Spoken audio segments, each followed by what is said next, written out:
پہلے ہی آپ نے کہہ دیا اختر قادری خلد میں چل دیا، یہ زباں ایک جنت رسیدہ کی ہے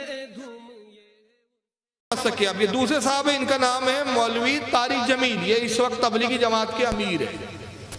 کون ہے تبلیغی جماعت کے امیر ہے؟ انہوں نے بھی اللہ کو کتنا سمجھا ذرا سن لیجئے، اللہ کو کتنا جانا ہے۔ پوری دنیا کے 700 کروڑ انسانوں سے جس محبت کا اللہ نے اظہار کیا ہے اس ایک لفظ میں، یا ایھا الانسان، یہ مجھے یوں لگتا ہے جیسے اللہ زمین پر اتر آیا ہو اور ایک ایک کے کندھے پکڑ کے کہہ رہا ہو، کیا کر رہے ہو، کیا کر رہے ہو، یا ایھا الانسان، او میرا بندہ، میں تو تیرا رب تھا، تو نے مجھے کیوں چھوڑ دیا؟ اب دیکھیں دو جہالتیں کی ہے طارق جمیل صاحب نے، بڑی دو جہالتیں۔ پہلی جہالت کہتے ہیں کہ اللہ تعالیٰ نے، یہاں سے شروع کرتے ہو، اللہ تعالیٰ نے اپنے بندوں سے اس ایک لفظ میں جو محبت کا اظہار کیا ہے، پوری دنیا کے انسانوں سے وہ کہتا ہے یا ایھا الناس، یا ایھا الانسان، اے انسان۔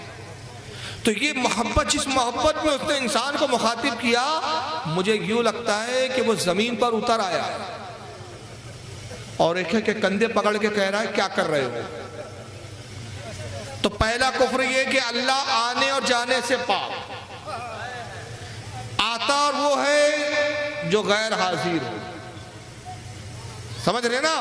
اللہ آنے سے پاک، جانے سے پاک، وہ اپنی مخلوق پر باخبر، جب اس نے کچھ پیدا نہیں کیا تھا تب بھی موجود تھا، جب زمین نہیں بنائی تھی تب بھی تھا، وہ حدودوں میں سمانے سے پاک ہے، یہ عقیدت توحید ہے۔ وہ جب سمانے میں پاک ہے تو آئے کہاں سے؟ جب آئے تو کہیں اور نہیں ہے، کہیں غائب ہے، تو وہ غائب بھی نہیں ہے، غائب ہونے سے بھی پاک۔ لیکن یہ کہتے ہیں ایسا لگتا ہے نہیں، اللہ زمین پر، آسمان سے زمین پر آ گیا اور پھر آیا نہیں، کیا کر رہا ہے؟ ایک ایک کے کندھے پکڑ کے کہہ رہا ہے کیا کر رہے ہو، کیا کر رہے ہو؟ اور پھر اللہ بندوں سے کہتا ہے او میرا بندہ، میں تو تیرا رب تھا، تو نے مجھے کیوں چھوڑ دیا؟ یعنی اللہ کو پتہ ہی نہیں ہے کہ اس نے چھوڑا کیوں۔ یہ اللہ اس سے بھی غافل کہ یہ بندے نے میرا ذکر کیوں چھوڑ دیا، میرا تذکرہ کیوں چھوڑ دیا، میرا نام کیوں نہیں لیتا، تو یہ اللہ کو بھی لا علم بتا رہے، نعوذ باللہ من ذالک۔ اور آئیے اب ایک تیسری ویڈیو کلپ دیکھ لیجئے، اس میں انہوں نے اللہ کو خادم تک بتا دیا، اللہ کو ایسا پیش کیا جیسے کوئی نوکر اور غلام کو پیش کیا جاتا ہے۔ یہ جنت کا تذکرہ سناتے، اس میں کیا کہتے ذرا سن لیجئے۔ کہ سب سے چھوٹے جنتی کو 80,000 نوکر ملیں گے، 80,000، لہذا سب کو پلانے والے ہیں، لیکن فرق بتانے کے لیے 3 طرح کے انداز اختیار کیے ہیں۔ سب سے لو لیول جنتی خود پی رہے ہیں، کافوری شراب ہے، خود پی رہے ہیں۔ اس سے اوپر مڈل کلاس آ گئی، جنت کی مڈل کلاس، وہ کہیں ہیں یسقون فیہا کاسا کان مزاجہا زنجبیلا، انہیں زنجبیلی شراب پلائی جائے گی، وہ پی رہے تھے، انہیں پلایا جا رہا ہے۔ یعنی ان کو پلانے والے کبھی فرشتے ہوں گے، کبھی نوکر ہوں گے، کبھی جنت کی خوبصورت لڑکیاں ہوں گی جنہیں اللہ تعالیٰ نے مٹی سے نہیں بنایا، آگ پانی ہوا سے نہیں بنایا ہے، جنہیں اللہ نے مشک، عنبر، زعفران اور کافور سے بنایا ہے، ان 4 چیزوں سے بنایا ہے، مٹی نہیں ڈالی، مشک، عنبر، زعفران، کافور۔ پھر اللہ نے ان کا میک اپ کیا ہے، یہاں کا میک اپ تو اتر جاتا ہے، تھوڑی دیر کے بعد خود ہی اتر جاتا ہے، یا منہ دھو نہاؤ تو اتر جاتا ہے، لیکن اللہ نے ان کا میک اپ کیا ہے۔ وہ کیسے کیا ہے؟ اللہ اکبر، اپنے چہرے کے نور میں سے ان کے چہروں پر نور ڈالا ہے، اپنے جہالت دیکھیے پہلے کتنی ساری جہالت۔ اللہ نے حوروں کو بنایا، حوروں کا میک اپ کیا، یعنی ان کے نزدیک وہاں بیوٹی پارلر ہے۔ اللہ نے حوروں کو بنایا، پھر میک اپ کیا، یہاں کا میک اپ اتر جاتا ہے، وہاں اس نے بڑا مضبوط پرماننٹ والا میک اپ کیا، اور پھر میک اپ بھی کیسا کیا؟ اپنے چہرے کے نور کو ان کے چہرے پر ڈالا، اللہ کا چہرہ بھی تسلیم کر لیا، جبکہ عقیدہ یہ ہے کہ اللہ تعالیٰ شکل و صورت چہرے سے پاک، اس کی کوئی شکل نہیں، اس کی کوئی شباہت نہیں. اور اگر شکل مان لی جائے تو معاذ اللہ پھر یہ تصور جائے گا کہ جب شکل ہے تو اس کے گال بھی ہوں گے, داغ بھی ہوں گے, ہونٹ بھی ہوں گی, آنکھ بھی ہوں گے. چلے تو خدا ماننے ایک مجسم مان لیا, تو سری توہین ہے. تو کہتا ہے کہ اللہ نے اپنے چہرے کا نور حوروں پہ ڈالا. یہ پہلی توہین. اب اس کے بعد آگے بات بڑی ان کی اور پھر مزید توہین کی. چہرے کے نور میں سے ان کے چہروں پر نور ڈالا ہے. اللہ نے اپنا نور ان کے چہروں پر ڈالا. وہ ایسا میک اپ کیا ہے کہ ہر لمحے وہ حسن بڑھتا جا رہا ہے, بڑھتا جا رہا ہے. خالی ایک پتے کو دیکھنے میں بھی وہ لذت ملے گی کہ ساری کائنات تمہیں ملے تو وہ تمہیں لذت نہ ملے. تو کہاں جنت کی لڑکی, اس پر اللہ نے اپنے چہرے کا نور ڈالا. تو یہاں پلانے والے کون ہیں؟ جنت کی لڑکیاں, جنت کے خادم فرشتے. ایک وی وی آئی پی کلاس ہے, وی وی آئی پی کلاس. اس میں اکثر غریب لوگ ہوں گے, اکثر. تو وہ وی وی آئی پی کلاس میں اکثر غریب لوگ ہوں گے, مالدار بھی ہوں گے جنہوں نے اللہ کو راضی کیا. تو وہاں کیسے چل رہا ہوگا سیشن؟ وہاں یہ ہے ہائے وسقاہم ربہم شرابا طہورا. وہاں اللہ خود پلا رہا ہو, وہاں اللہ خود پلا رہا ہو. آؤ آؤ, تم نے برمنگم میں روکا, یہ لے میرے ہاتھوں سے لے, یہ لے اپنے رب کے ہاتھوں سے پی, یہ لے. ایک وی آئی پی سیشن ہوگا وہ کہتے ہیں وہاں پر, جہاں بڑے امپورٹنس لوگ ہوں گے. اب وہ کون ہوں گے؟ دنیا میں غریب تھے لیکن وہاں پر بڑے امپورٹنس لوگ ہوں گے, وی وی آئی پی ویری ویری ویری امپورٹنس لوگ ہوں گے. تو وہاں شراب کا دور چل رہا ہوگا. تو شراب کیسے پی رہے ہوں گے؟ وہ خود نہیں پی رہے ہوں گے, وہاں اللہ خود پلا رہا ہوگا. جام سرائی لے کے خود آ جائیں گا اور خود اپنے ہاتھوں سے دے کے بولیں گا لے لے لے میرے ہاتھ سے پی.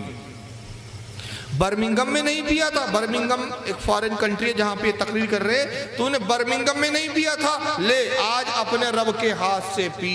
ہمارا مطالبہ ہے کہ کیا آپ رب کے ہاتھ مانتے ہو؟ معاذ اللہ استغفر اللہ. ہاتھ سے پاک ہے نا, لیکن انہوں نے خدا کو جسم مانا ہے, چہرہ بھی مانا, ہاتھ بھی مانا. دیکھتے جائیں کیا کیا مانتے جا رہے ہیں. ہاتھ بھی مان لیا, اور ہاتھ ہی کے ساتھ نہیں مانا بلکہ یہ اللہ یہ کہیں گا لے اپنے رب کے ہاتھ سے بھی. یعنی اگر وہ اتنا کہہ دیتے تو تعبیر نکل جاتی کہ بھائی اللہ اپنے ہاتھ سے پلائے گا, چلو بھائی دست قدرت مراد ہے ان کی. لیکن وہاں بعد میں جملے پہ زور دے رہے, کہتے اللہ یہ کہیں گا لے برمنگم میں نہیں پیا تھا, برمنگم میں تجھے منع کیا تھا, روک کے رکھا تھا, آج اپنے رب کے ہاتھ سے پی. اور آیت کریمہ کیا انہوں نے تلاوت کی جس میں پوری آیت میں یہ کوئی لفظ ہے ہی نہیں ایسا جس کا ترجمہ یہ کیا جائے کہ لے اپنے رب کے ہاتھ سے پی. انہوں نے سورہ دہر کی آیت پڑھی. سورہ دہر کے اندر قرآن میں اللہ نے ارشاد فرمایا وَسَقَاهُمْ رَبُّهُمْ شَرَابًا طَهُورًا. اب اس کا سیدھا سادہ ترجمہ تو یہ ہے کہ اللہ فرماتا ہے کہ اور انہیں پلائیں گا ان کا رب شرابً طہورا, صاف ستھری شراب. ہاتھ کا تو ذکر ہے ہی نہیں.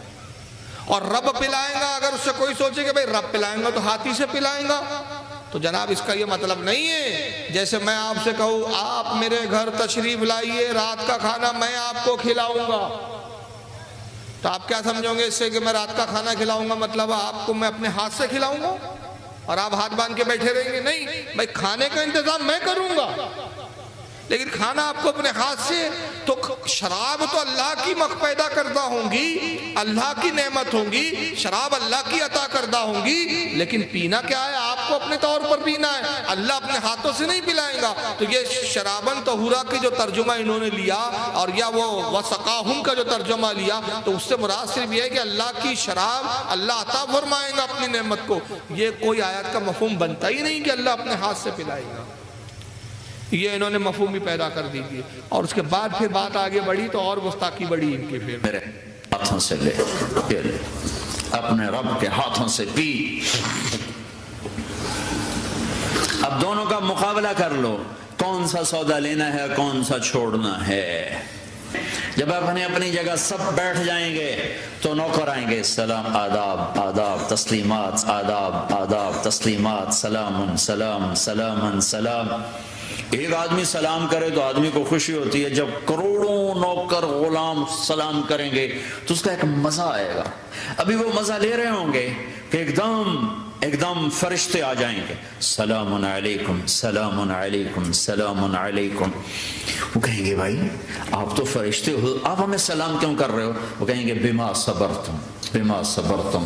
وہ جو برمنگم میں صبر کی زندگی گزاری، آج اس کے بدلے میں ہم سلام کر رہے ہیں. تو یہ اتنا خوش ہوں گے کہ اچھا ہمیں فرشتے سلام کر رہے ہیں، فرشتے ہمیں سلام کر رہے ہیں.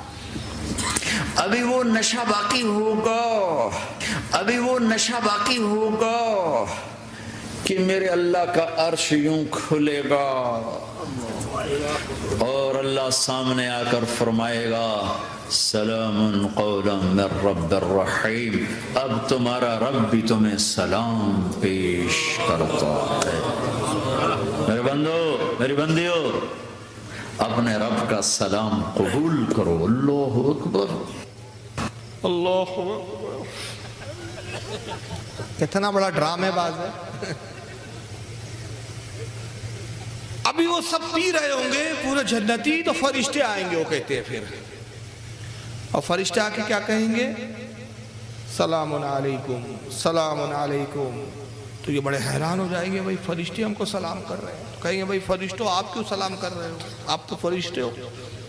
تو کہیں گے بما صبرتم بما صبرتم. وہ جو دنیا میں تم نے بڑی صبر کی زندگی گزاری، شراب اور آپ کچھ پیتے ہوتے نہیں تھے، تو بڑے صبر کے ساتھ زندگی گزارتے تھے، یہ اس کا بدلہ ہے کہ آج ہم تم کو سلام کر رہے ہیں، آج ہم تمہیں سلام کر رہے ہیں. یہ بڑے خوش ہوں گے. پھر طارق جمیل صاحب آگے ایک جملہ کہتے ہیں کہ ابھی وہ نشہ باقی ہوگا. تو انہوں نے یہ سمجھ نہیں پایا میں کہ یہ کون سے نشے کی بات کر رہے ہیں. انہوں نے یہ اپنی اس زمین کی دنیا کی دارو سمجھ رکھا تھا، پوا سمجھ رکھا تھا، تھرا سمجھ رکھا تھا. کون سی شراب سمجھا اس کو؟ جبکہ حقیقت کیا ہے؟ عربی زبان میں جو لفظ آیا ہے نا شرابن طہورا، طہور کے معنی ہوتے صاف ستھری پاکیزہ، اور شراب کے معنی عربی میں جو ہوتے ہیں وہ یہ شراب نہیں ہے. شراب کے معنی پینے کی چیز، جو بھی پینے کی چیز ہو اس کو عربی میں شراب کہتے ہیں. آپ پانی بھی اگر پیتے ہیں تو اس کو عربی میں شراب کہا جاتا ہے. دودھ پیتے ہیں تو شراب کہا جاتا ہے. شربت پیتے ہیں تو شراب کہا جاتا ہے. یعنی جتنے لیکوڈ فارم کی چیزیں لکوڈ میں ہوتی ہے ساری چیزوں کو شراب کہا جاتا ہے. تو وہ یہ والی شراب نہیں ہے جس میں نشہ ہے. اللہ کے رسول کی تو حدیث ہے، آقا نے کہا کہ جنت کی جو شراب ہے، جنت کا جو مشروب ہے، جنت کا جو شربت ہے، اس میں نشہ نہیں ہے، اس میں بدبو نہیں ہے. اس کو پینے کے بعد کوئی بہکے گا نہیں، اس کو پینے کے بعد کوئی گالی گلوچ نہیں کرے گا، اس کو پینے کے بعد ہوش و حواس گم نہیں ہو جائیں گے، بلکہ اس میں ایک مزہ اور سرور ہے. اور اس میں مزہ اتنا ہے کہ جب جنتی شراب پیئے گا، ایک گھونٹ لیں گا، تو دنیا میں جتنی لذیذ پینے والی چیزیں تھی ان سے 70 گنا زیادہ اس ایک گھونٹ میں مزہ پائیں گا.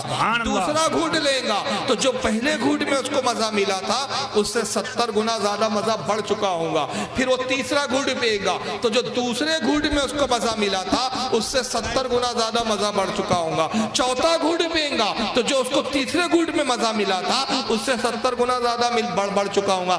آقا فرماتے جنت کی نعمتوں کو زوال نہیں، جنت کی شراب کو زوال نہیں. جنتی پیتا رہے گا، پیالے میں دیکھیں گا تو وہ اتنی کا اتنا ہی، جب تک چاہیں گا پیئیں گا، جب دل بھر جائیں گا رکھ دیں گا، دوسری چیز لے لیں گا. سبحان اللہ. یہ جنتوں کی نعمتوں کا ذکر ہے. لیکن طارق جمیل صاحب کو لگا یہ دنیا والی شراب ہے تو کہتے ابھی وہ نشہ باقی ہوگا. سب بیوڑے بیٹھے ہوئے ہیں ٹن میں جھوم رہے ہیں. ابھی وہ نشہ باقی ہوگا کہ میرے رب کا عرش یوں کھلے گا.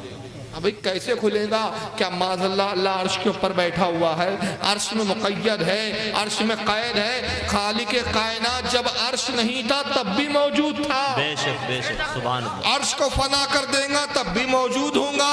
نہ وہ عرش میں مقید ہے نہ قید ہے. یہ توحید ہے. لیکن ان کے مولوی لوگوں کو توحید نہیں معلوم. تو اندازہ لگائیے کہ جب جماعت کے امیروں کا یہ حال ہے تو ان جماعت کے غریبوں کا حال کیا ہوگا. سبحان اللہ. عرش کا دروازہ کھلے گا. اللہ اکبر. یا رسول اللہ یا رسول اللہ. زندہ باد زندہ باد. تو کہتے ہیں عرش کا دروازہ یوں کھلے گا. ارے یوں اور وہ کچھ نہیں کھلنے والا. وہاں